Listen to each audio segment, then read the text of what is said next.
అందరికీ నమస్కారం.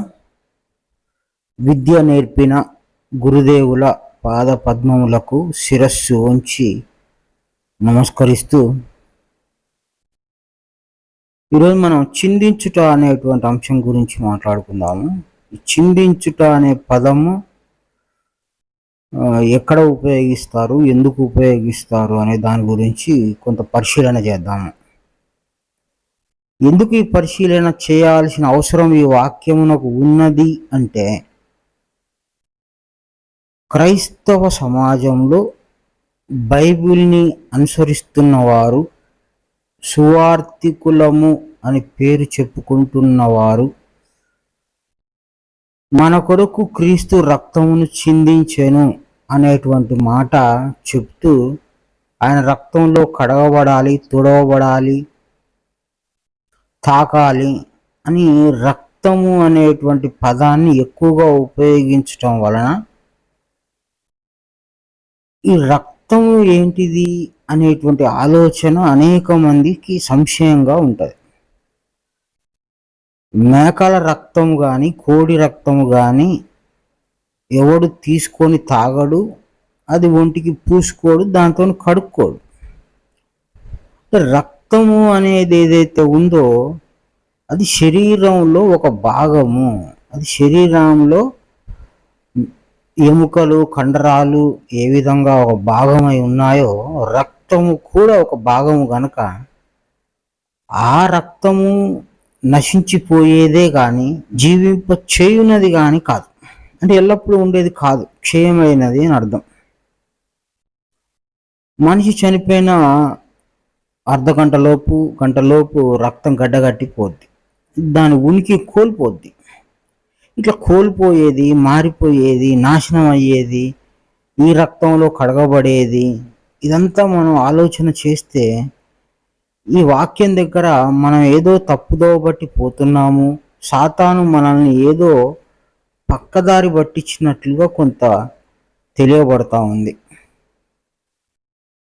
సరే, సాతాను పని సాతాను గారు చేశారు, మన పని మనం చేయాలి. మనం బుద్ధిని ఉపయోగించాలి. మనం బుద్ధిని ఉపయోగించి మన శరీరానికి అధిపతి అయిన ఆత్మదేవుణ్ణి శరణు వేడుకొని, తండ్రి నాకు ఈ వాక్యము సరిగ్గా అర్థమయ్యేటట్లు చెయ్యి, అందరు గొర్రెలాగా నన్ను ఆ మందలో ఉంచకు, అన్ని బర్రెలాగా నన్ను కూడా ఉంచకు, ఈ వాక్యం సరైందిగా, సత్యంగా, యథార్థంగా నీవు ఏ భావంతో చెప్పావో ఆ భావంతో నాకు అర్థమయ్యేటట్లుగా చేయమని ఆత్మను వేడుకుంటూ, ఈ చిందించుట అనేటువంటి పదం ఉంది. మామూలుగా స్త్రీలు పెండ కలిపి ఇంటి ముందు చల్లితే దాన్ని కల్లేపి చల్లుట అంటారు. అదేవిధంగా నీళ్ళని ఎవరి ఒంటి మీదనైనా ఇట్లా వేలతో చిలకరిస్తే దాన్ని చిలకరింపు అంటారు. చిన్నగా కుమ్మరించుట అంటే ఒకసారి నీళ్ళన్నీ తీసుకెళ్ళి దేని మీద కుమ్మరిస్తే, అంటే మొత్తం నీళ్ళంతా ఒక దాని మీద పైనుంచి కిందికి వదిలిపెడితే దాన్ని కుమ్మరించుట అంటాం. ఇట్లా ఒక్కొక్క పనికి ఒక్కొక్క పేరు ఉంది. పారబోయుట, అదే నీటిని పారబోయుట అంటాం. కిందికి జార విడిస్తే పారబోయుట. ఈ విధంగా ఏ పేరు ఏ భాషతో చెప్తున్నాము ఎట్లా అర్థం చేసుకోవాలి. కుమ్మరించుట అంటే పారబోయుట అని అర్థం కాదు, చిలకరించుట అని అర్థం కాదు. అంటే కరెక్ట్గా ఒక భావాన్ని తెలియజేయడానికి భాషని సరిగ్గా ఉపయోగించిన భాష ఏదైనా ఉంది అంటే అది తెలుగు భాష. ఈ తెలుగు భాష దైవ విధానానికి చాలా దగ్గరగా ఉంది, చాలా గొప్పగా ఉంది. దైవ విధానాన్ని, భావాన్ని అంటించడానికి, తెలియజేయడానికి తెలుగు భాష కంటే మించిన భాష మొత్తం భూమండలం మీద లేనే లేదు. చాలా గొప్పది తెలుగు భాష. కనుక ఈ భాషలో ఒక పదాన్ని మనం ఎట్లా అర్థం చేసుకోవాలి. ఒక మనిషిని కత్తితో పొడిస్తే రక్తం కారింది అంటారు. రక్తం కారింది అంటారు. రక్తం చిమ్మింది అని ఎప్పుడు అంటారు అంటే, ఒక వ్యక్తి నరం తెగినప్పుడు ఆ నరాలలో రక్తము వేగంగా ప్రయాణిస్తుంది కాబట్టి అక్కడి నుంచి కొంత చిమ్మిచినట్లు అంటే ఫోర్స్ వస్తుంది. ఆ వేగవంతంగా బయటికి వచ్చిన రక్తాన్ని చిమ్మించుట అంటాం. చిమ్మించుట అంటాం. చిందించుట అంటే అర్థం ఏంటిది? చెమటను చిందించారు అంటారు. అంటే చెమట చిందించారా, చెమట వచ్చిందా, పని చేస్తుంటే చెమట వస్తుంది కాబట్టి దాన్ని చిందించారా, శరీరంలో ఆ పని జరుగుతూ ఉందా అనేది మనం కొంత యోచన చేయాలి. ఈ విధంగా క్రీస్తు శరీరం ధరించి వచ్చాడు, కానీ వాక్యం శరీరం ధరించి వచ్చింది. వాక్యం వేరు, శరీరం వేరు. వాక్యం శరీరం ధరించి వచ్చింది అన్న యోహాను గారు మాటను దగ్గర పెట్టుకొని చూస్తే, వాక్యం శరీరం ధరించి వచ్చింది కాబట్టి శరీరం నుండి ఏది రావాలి బయటికి? వాక్యమే రావాలి. శరీరం నుండి ఏది బయటికి రావాలి? వాక్యం రావాలి. అప్పుడు వాక్యం వచ్చినప్పుడే ఆ వాక్యం శరీరం ధరించి వచ్చింది.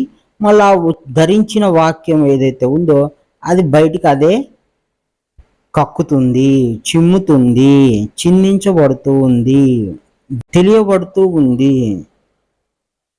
ఈ విధంగా ఎన్నో పదాలు ఉపయోగించవచ్చు. ఆ శరీరం నుంచి ఏం రావాలంటే వాక్యం రావాలి.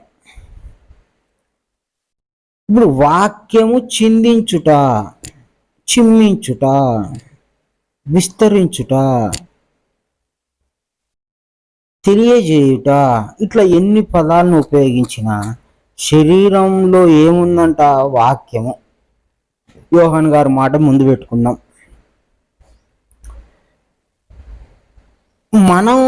మన సాధారణమైన మనుషులము మనం ఏమి చిందిస్తాము అంటే, మన దగ్గర ఏముందని చిమ్మేయడానికి? మన ఒంట్లో రక్తం ఉంది, కోస్తే అదే వస్తుంది. మన దగ్గర జ్ఞానం లేదు గనక, మనం బుద్ధిహీనులము గనక, దైవ మార్గం తెలియదు గనక, మోక్ష మార్గం తెలియదు గనక, మన ఆటపాటల్లో, మన తిట్లల్లో, మన గొడవల్లో, మన ఆశల్లో, మన ఇహలోక జీవితంలో మన సంబరాలు మనకున్నాయి. మన నోటి నుండి వేరేది ఏదైనా చెప్తే అది ఇహలోకంలోనే విషయాలు చెప్తాం, కానీ పరలోక విషయాలు చెప్పం. పరలోక విషయాలు చెప్పాలి అనే ఉద్దేశంతో వచ్చిన వ్యక్తి మనకు చెప్పాలనుకున్న విషయము ఒక శరీరం ధరించి పరలోక విషయాలు చెప్తారు. ఇప్పుడు అందరూ రక్తము చిందించెను అని మాట్లాడుతూ ఉన్నారు. వాక్యము చిందించెను అని ఎందుకు మాట్లాడలేకపోతారు? ఎందుకు ఆ బుద్ధికి వాక్యం చిందించెను అనే మాట రావట్లేదు? అంటే ఒక గొర్రెటు పోతే అటే, ఒక బర్రెటు పోతే అటే. వాక్యము చిందించెను, చిమ్మించెను, విస్తరింపజేసెను, బహిర్గతం చేసెను, ఇట్లాంటి మాటలు మనకు ఎందుకు రావట్లేదు?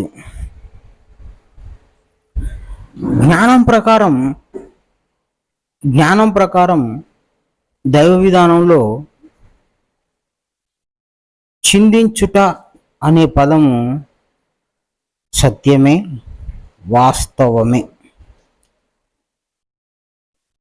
సత్యమే, వాస్తవమే. ఈ చిందించుట అనేది ఏదైతే ఉందో, వాక్యము చిందించెను. ఎందుకంటే వాక్యమే శరీరధారి వచ్చింది కాబట్టి శరీరం పడేసిపోతారు. మనకు కావాల్సింది వాక్యం. ఎందుకంటే వాక్యం దేవుడే ఉన్నాడు కాబట్టి ఆ దేవుడే బయటపడాలి. ఆ దేవుడు మన లోపలికి రావాలి, అంటే మనల్ని చేరాలి. ఆ వాక్యం మనలో చేరితే దేవుడు మనలో చేరినట్టే.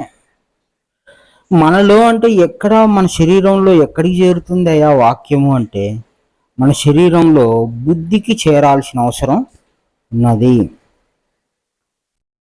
ఆహారం ఏమో శరీరానికి, జ్ఞానమేమో బుద్ధికి. కనుక జ్ఞానము బుద్ధికి చేరాలి కాబట్టి వాక్యము అనేటువంటిది బుద్ధికి చేరినప్పుడు దేవుడు చేరినట్లే అవుద్ది. నిన్ను దేవుడు తాకినట్లు అవుద్ది, నేను చేరినట్లు అవుద్ది. కనుక క్రీస్తు చెప్పిన మాట ఏదైతే ఉందో రక్తము అనే మాట, ఆ రక్తము అనేటువంటిది ఉపమానంగా చెప్పాడు.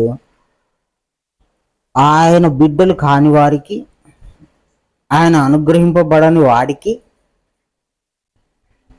ఆయనకి ఇష్టం లేని వాళ్ళకి శరీరంలో రక్తమే అని అర్థమవుతుంది. అట్లా చెప్తాడు, ఎందుకంటే ఆయనకి ఇష్టం లేదు. కొంత ఆయన మీద ధ్యాస పెట్టుకొని తండ్రి ఏంటి వాక్యం ఏంది, రక్తం ఏంది, నాకు కొంచెం సత్యంగా అర్థం చేయించు అని యథార్థంగా కృషి చేసిన వాడికి, ధ్యాస పెట్టుకున్నవాడికి, శ్రద్ధ పెట్టుకున్న వాడికి దేవుడు తెలియజేస్తాడు వాక్యం. మరి ఆ వాక్యం మీద ఎంత పరిశోధన చేస్తున్నాడు, ఎంత ప్రయాసపడుతున్నాడు, ఎంత శ్రద్ధ కలిగి ఉన్నాడు, ఆ శ్రద్ధను బట్టి దేవుడు అందిస్తాడు. వాక్యము అనే పదాన్ని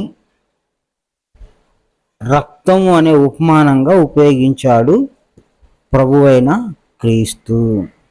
కాబట్టి వాక్యం దేవుడై ఉన్నాడు కాబట్టి ఆ వాక్యం నీ బుద్ధిలో ఉంటే దేవుడు నీ బుద్ధిలో ఉంటాడు. అప్పుడు నువ్వు బుద్ధి కలిగిన వాడిగా ఉంటావు, నువ్వు జ్ఞానం కలిగిన వాడిగా ఉంటావు, వాక్యం కలిగిన వాడిగా ఉంటావు.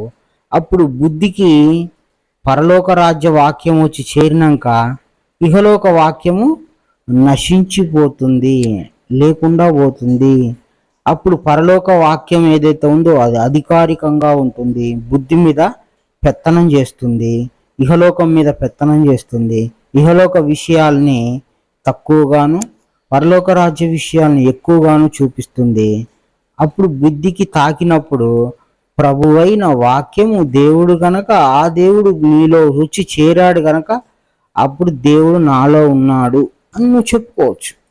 అప్పుడు వాక్యం నెరవేరుతుంది. ఇప్పుడు వాక్యమే రక్తము కనుక ఉపమానంగా చెప్తే రక్తం, ఉపమానాన్ని డీకోడ్ చేస్తే వివరించి చూసుకుంటే రక్తం అనే పదమునికి అర్థము వాక్యము. వాక్యం చిందించాడు, వాక్యం చిందించాడు, వాక్యం చిందించాడు, సూపర్, సరిపోయింది, సరైన వాక్యం. వాక్యము చిందించెను, ఇది బాగుంది. రక్తము చిందించెను అంటే ఏమాత్రం అది సరిపోదు. ఉపమానాన్ని మనం విడదీసి దాని అర్థాన్ని కనుగొనాల్సిన అవసరము మనకి ఉన్నది. వాక్యము చిందించెను అనే పదము చాలా గొప్పది. ఆ విధంగా అర్థం చేసుకుందాము.